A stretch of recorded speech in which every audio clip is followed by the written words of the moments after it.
Olá, estamos de volta aqui na TV Gibi, mais uma vez, para trazer um personagem que fez história no nosso basquetebol brasileiro. Hoje vamos trazer uma figuraça sensacional. Não que os outros não foram, esse aqui é um passado maravilhoso, que chama Washington Joseph. Para muitos ou para todos, Dodge. Se falar esse nome para alguém, assim, em algumas rodas, ninguém sabe quem é. Bem-vindo, Dodge, ao nosso cantinho aqui, nosso estúdio, para fazer uma entrevista na TV Gibi. Boa tarde a todos. Realmente, para mim, eu jamais poderia deixar de atender um convite tão maravilhoso como esse, principalmente pela amizade que eu tenho com o José Luiz, nosso querido Iso. Juarez, você que já de longa data nós temos nos acompanhado, você como jornalista, eu como atleta, depois técnico, depois dirigente. E para mim realmente é um grande prazer, uma grande honra.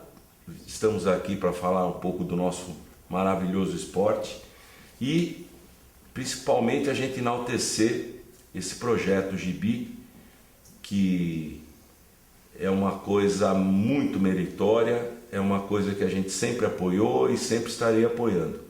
O Zé Luiz sabe que sempre que ele precisar de mim, eu vou estar ao seu lado para o que ele precisar.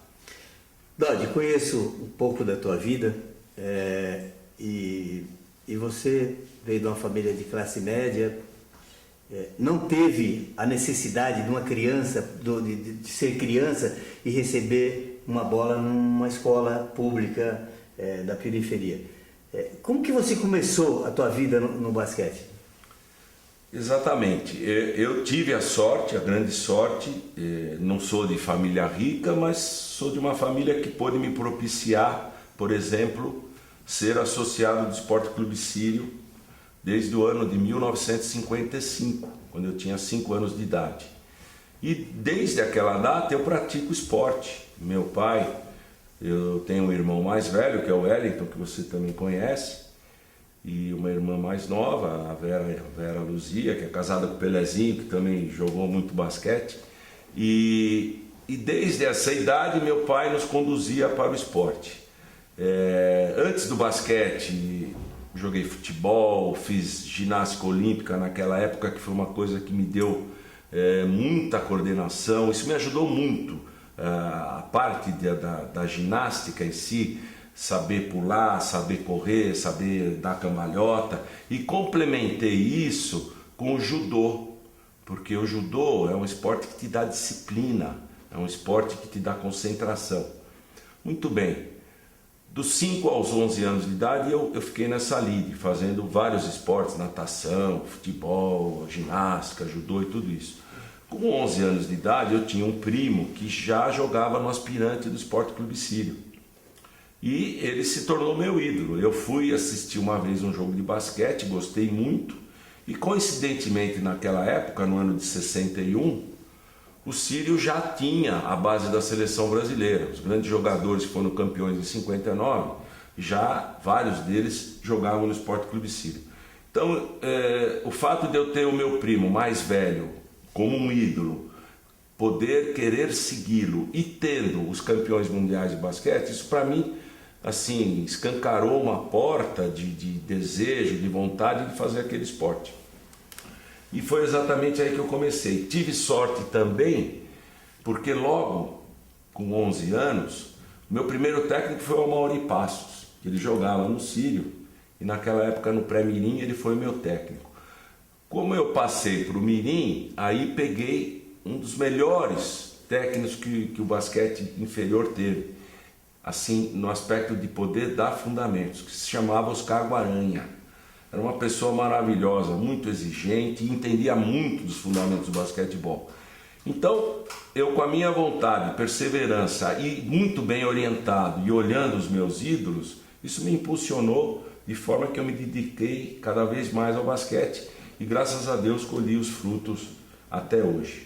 Bom, eu tenho uma resposta tua que eu acho tremendamente interessante, que você jogou numa época que o basquete não era tão profissional, depois dos anos 80 para cá, né? E você, eu perguntei uma certa vez para você Você ganhou dinheiro com basquete, Dodge? Você falou assim, não. O que o basquete te deu? O basquete me deu, principalmente, até dos 11 aos 17, evidentemente categorias de base, a gente não tinha nenhuma ajuda de custo, que era o que se obtinha naquela época. Quando eu comecei a jogar com os adultos, eu comecei a ter uma ajuda de custo que me permitiu estudar, terminar minha faculdade, pagava a minha faculdade, eu sou engenheiro civil, estudei no Mackenzie, e quando eu ganhei o título pan-americano em 1971, foi um Fusca que eu ganhei do Sírio, o único carro que eu ganhei nesse aspecto, e já era usado inclusive, não era novo, mas para mim estava ótimo, com 21 anos já ter um carro naquela época era o show, né? E realmente, por ser também prata da casa, ser sócio do Sírio e jogar pelo Sírio, nunca fui assim de querer exigir muita coisa, porque o Sírio até hoje é minha casa, eu praticamente moro lá. Então, desde 1955 até agora, eu com certeza passei muito mais tempo no clube do que em qualquer outro lugar.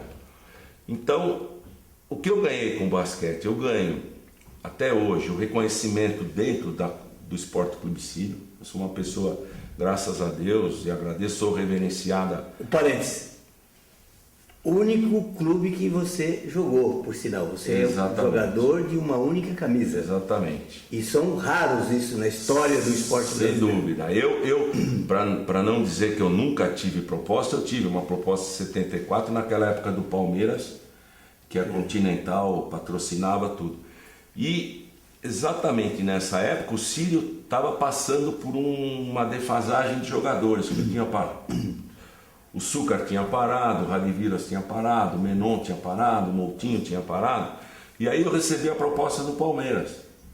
E me balançou muito aquilo, porque tinha ido o Adilson, o Zé Geraldo, já tinha o Carioquinha, era um timaço. Aí quando eu conversei com meu pai, ele falou: filho, eu não vou me sentir bem aqui dentro, você indo para outro time. Não vai valer a pena.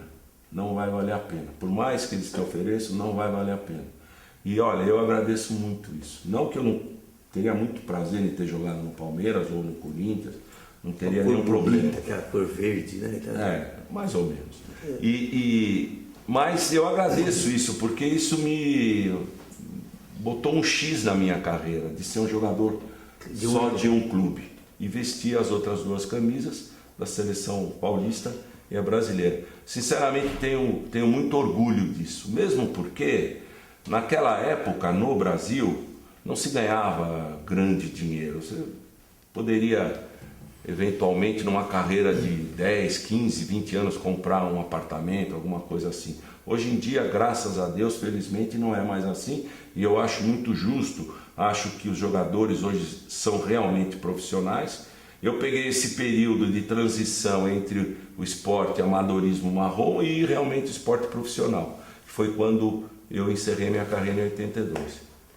Que legal. Dodge era um jogador de quase 1,90 m, que numa época era jogador, podia até atuar como pivô. E você já era armador numa época. Pelo conhecimento que eu tenho, você foi o primeiro jogador de uma altura de 1,90 m a jogar de armador. E depois vieram outros. O Amauri também passou antes passou para armador, mas ele era pivô, ala, e foi um bom passador de bola. Armador era o Dodge. Como é que foi isso para você, cara? Então, eu por ter tido a felicidade de ter jogado com 3 grandes gerações do basquetebol brasileiro, ou seja, os bicampeões mundiais, então aí nós podemos citar Mauri, Vlamir, Súcar, Jatir, Rosa Branca, Mosquito e por aí vai, né? Vitor, Michalska. Aí eu peguei a minha geração mesmo, que ficou um pouco entremeada, mas eu tinha Hélio Rubens, eu tinha Menon, tinha Emil Rached, já estava vindo Carioquinha, já vinha vindo Adilson, Biratã, Zé Geraldo, Fausto, Francésio, Totô, era um grupo maravilhoso. E peguei também, já com 5, 6 anos antes do término da minha carreira. Aí veio a geração do Marcel, Oscar, Gerson, Kadum, Israel. Então, como eu peguei essa geração dos bicampeões mundiais, quando eu comecei a jogar adulto, eu tinha o Mosquito do meu lado, que foi, sem sombra de dúvida, se não o maior, um dos maiores armadores do basquetebol brasileiro. Então era muito fácil jogar do lado dele. Eu tinha e tenho até hoje, graças a Deus, uma condição atlética muito boa, porque sempre me cuidei, e isso é bom a gente passar para todo mundo. O esporte é sensacional e faz com que a gente se cuide, e quem se cuida cada vez mais vai colher o fruto lá na frente. Então, eu sempre tive uma condição atlética boa. Então, eu só acompanhava o Mosquito durante o jogo. Eu estava sempre pertinho dele. E aí alguma coisa ele ia fazer para me dar 30, 20, valia 30. entre 20 e 30 pontos. Muito bem, aí o Mosquito parou, né, em 77, que foi quando veio a geração de Marcel, Oscar e por aí vai. Aí, o que eu vou fazer? Vou continuar jogando de ala para competir com os dois? Ingrato. Não. Ia ser muito difícil. Então, o Cláudio, muito inteligentemente, eu não fui um armador muito hábil, de manuseio de bola, de reter, de dar drible, não, mas era um jogador eficiente. Eu sabia passar bem, sabia ver o jogo. Então, foi essa mudança que houve na minha carreira. Eu deixei de fazer pontos, mas passei a fazer assistências, que infelizmente até hoje no nosso basquete isso não vale muito, né?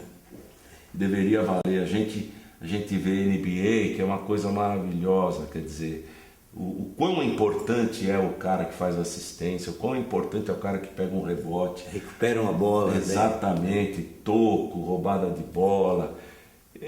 Nós estamos andando para isso, graças a Deus. Eu acho que o basquete brasileiro está amadurecendo bem.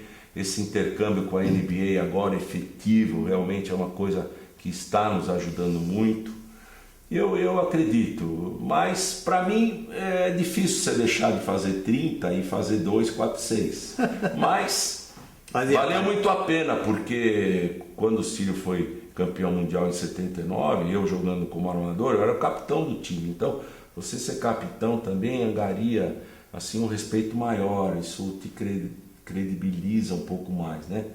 Essa história, você vai contar daqui a pouquinho no nosso intervalo, a gente vai rapidinho ao intervalo, hoje recebendo Washington José para contar um pouquinho da sua história no basquetebol. Voltamos já.